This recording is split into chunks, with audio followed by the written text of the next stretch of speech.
आप देख रहे हैं चौहान वीडियोस और आज की वीडियो में हम बात करने वाले हैं यूजीसी की तरफ से पीएचडी के एडमिशन के लिए रूल्स में थोड़ा चेंज किया गया है।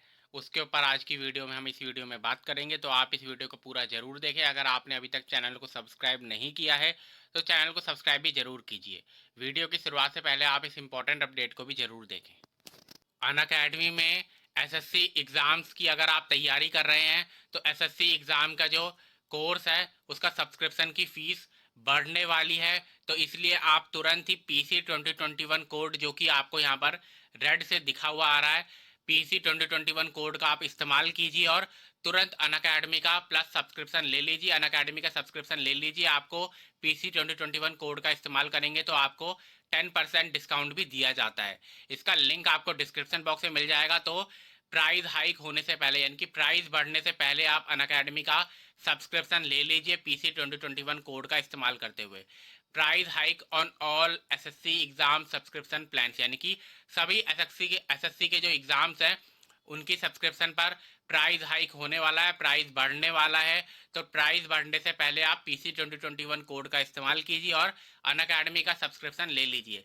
इसका जो लिंक है वो आपको डिस्क्रिप्शन बॉक्स में मिल जाएगा। तो डिस्क्रिप्शन बॉक्स खोलिए और वहां पर से आप इस पर क्लिक करके पीसी 2021 कोड का इस्तेमाल करके आप 10% डिस्काउंट ले सकते हैं और प्राइस हाइक होने से पहले अनअकैडमी का सब्सक्रिप्शन ले लीजिए। आपको पीसी 2021 कोड का इस्तेमाल करना है। जब आप पीसी 2021 कोड का इस्तेमाल करेंगे तो आपको 10% डिस्काउंट भी दिया जाएगा। तो इसलिए तुरंत ही आप आज ही एसएससी एग्ज़ाम का सब्सक्रिप्शन अनअकैडमी का ले लीजिए, ताकि प्राइस जब हाइक हो उससे पहले ही आपके पास अनअकैडमी का सब्सक्रिप्शन एसएससी एग्ज़ाम का रहे।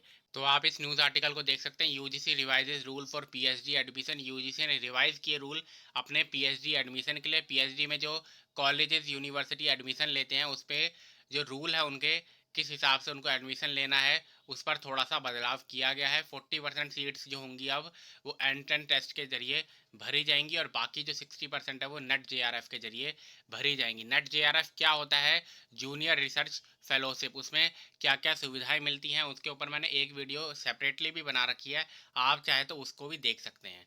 इस वीडियो में हम सिर्फ इसी टॉपिक के ऊपर बात करेंगे। The UGC has revised the rule for admission to PhD program. UGC जो है उसने रिवाइज कर दिए हैं रूल अपने एडमिशन के लिए पीएचडी प्रोग्राम में। जितने भी कॉलेजेस यूनिवर्सिटीज़ इंडिया में पीएचडी के लिए एडमिशन लेते हैं तो उनको यूजीसी की जो गाइडलाइंस है उसको फॉलो करना होता है। Apart from qualification through the existing NET, the print learn the idea is to reorient PhD program across the country. इसमें कहा जा रहा है कि जो अभी तक क्या होता था कि आपका जो आपने नेट जेआरएफ देते थे, आप नेट जेआरएफ को क्वालिफाई करने के बाद उसके बेसिस पर एडमिशन होता था। ठीक, अब क्या है उसके साथ साथ कहा जा रहा है कि बाकी बची हुई जो सीटें हैं उनको एंट्रेंस टेस्ट के जरिए भरा जाए, यानी कि यूनिवर्सिटी अपने लेवल पर एंट्रेंस टेस्ट करवाए और उसके जरिए सीटों को भरे। यानी कि 60% सीटें किसके जरिए भरी जाएंगी? नेट जेआरएफ के जरिए। नेट जेआरएफ जो यूजीसी कंडक्ट करवाता है, एनटीए कंडक्ट करवाता है और उसके जरिए उसमें जो स्कोर कार्ड दिया जाता है, अगर सबसे अच्छे मार्क्स आए हैं आपके तो आपको जेआरएफ भी दिया जाता है। जेआरएफ में स्कॉलरशिप भी दी जाती है मंथली। ठीक, उसके अलावा जो इसका नेट जेआरएफ का जो स्कोर कार्ड होता है उसके बेसिस पर 60% सीटें भरी जाती हैं। ठीक, और बाकी की जो 40% सीटें हैं उसको भरने के लिए कहा गया कि उसके लिए यूनिवर्सिटी अपने लेवल पर एंट्रेंस टेस्ट करवाए। Net JRF conducted by the NTA is the exam that test a student's eligibility to enroll for a PhD in Indian University। यानी कि NTA जो ये नेट JRF करवाता है उससे स्टूडेंट की एलिजिबिलिटी टेस्ट की जाती है कि वो PhD में एडमिशन लेने लायक है या नहीं। But the 60% of the total seats for a PhD program shall be filled by NET JRF qualified student. यानी कि जो नेट जेआरएफ को क्वालिफाई करेंगे स्टूडेंट, 60% सीटें उनको दी जाएंगी पीएचडी प्रोग्राम के लिए और जो बाकी की रिमेनिंग 40% सीटें हैं वो यूनिवर्सिटी कॉमन एंट्रेंस टेस्ट के जरिए भर सकती हैं। The draft of the revised regulation UGC minimum standard and procedure for award of PhD degree regulation 2022 इसका नाम है, was approved in a commission meeting held on 10 मार्च। यानी कि 10 मार्च को जो मीटिंग हुई थी उसमें इसको मंजूरी दे दी गई है। The rule will soon be put on official UGC website. UGC की वेबसाइट पर इसको जल्दी ही जारी कर दिया जाएगा और उसके बाद फिर अगले सेशन से हो सकता है कि आपका जो इसमें यूजीसी का जो गाइडलाइंस है उनको फॉलो भी किया जाने लगे। फॉर दूस who have qualified through net JRF, net JRF जो क्वालिफाई कर लेते हैं उनका सिलेक्शन किस बेसिस पर होता है, उनका इंटरव्यू या फिर वाइवा वो एक तरीके का होता है, एक तरीके का इंटरव्यू होता है जिसमें कुछ सवाल वगैरह उनसे पूछे जाते हैं। उसके बेसिस पर उनका नेट जेआरएफ क्वालिफाई करने वाले स्टूडेंट्स का एडमिशन होता है यूनिवर्सिटीज़ में, पीएचडी करवाने वाली यूनिवर्सिटीज़ में। तो अब क्या कहा जा रहा है कि 60% होगा नेट जेआरएफ के क्वालिफाइड स्टूडेंट का और 40% होगा यूनिवर्सिटी के एंट्रेंस टेस्ट के बेसिस पर।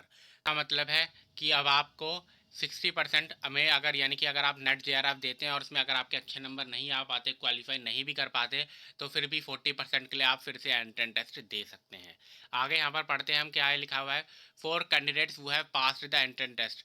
जो भी कैंडिडेट हैं जो एंट्रेंस टेस्ट पास करेंगे, सिलेक्शन किस बेसिस पर होगा, रेशियो होगा 70 रिटर्न टेस्ट का और 30 जो होगा इंटरव्यू, यानी कि 70% मार्क्स जो है रिटर्न टेस्ट के माने जाएंगे और 30% जो है वो इंटरव्यू जो होगा उसके। Merit list for both shall be separately publish, और मेरिट लिस्ट जो है दोनों की सेपरेटली पब्लिश की जाएगी in case of unfilled students. अगर अनफिल्ड रह जाती हैं सीट तो इन either of the categories candidate from other category can be requisitioned to fill up the vacant slots। यानी कि अगर किसी भी एक कैटेगरी के यानी कि नेट जेआरएफ की 60% या फिर एंट्रेंस टेस्ट वाली 40% उनमें से किसी में भी अगर कुछ सीटें खाली रह जाती हैं तो दूसरा वाला जो है उसको फिल कर सकता है। तो आप यहाँ पर देख सकते हैं सिलेबस की बात करें तो syllabus qualifying marks selection of research area. The syllabus of the entrance test all consist questions that test research analytical comprehension quantitative aptitude of a candidate. The document reads it will be conducted by individual universities and colleges that have been permitted to do so। जिसके बारे में मैंने अभी आपको शुरुआत में बताया कि जो कॉमन एंट्रेंस टेस्ट होगा पीएचडी के लिए वो यूनिवर्सिटी और कॉलेजेस अपने लेवल पर करवा सकती हैं। The university concerned shall devise its own admission procedure along with eligibility condition to ensure that most of the seat under this category are filled। और इस तरीके से वो अपनी एडमिशन प्रोसीजर रखेंगे जिससे कि जो सीट्स हैं वो पूरी फिल हो जाए। अब क्वालिफिकेशन मार्क्स के बारे में बात करें तो 50% आपको एंट्रेंस टेस्ट में लेकर आने होंगे, 5% का रिलैक्सेशन दिया जाएगा, यानी कि 50% लेकर आने होंगे जनरल स्टूडेंट को, 45% लेकर आने होंगे SC ST OBC non creamy layer या डिफरेंटली एबल स्टूडेंट्स को एंट्रेंस एग्जामिनेशन के अंदर, यानी कि जो टेस्ट होगा जितने भी नंबर का उसका 50% आपको लेकर आना होगा अगर आपको उस टेस्ट को पास करना है तो अब 2 मौके दिए जाएंगे आपको, इन 2 मौक़ों के जरिए आप पीएचडी में एडमिशन ले सकते हैं। तो इस वीडियो में इतना ही। वीडियो आपको पसंद है तो वीडियो को लाइक ज़रूर कीजिए, शेयर ज़रूर कीजिए। इस वीडियो में इतना ही।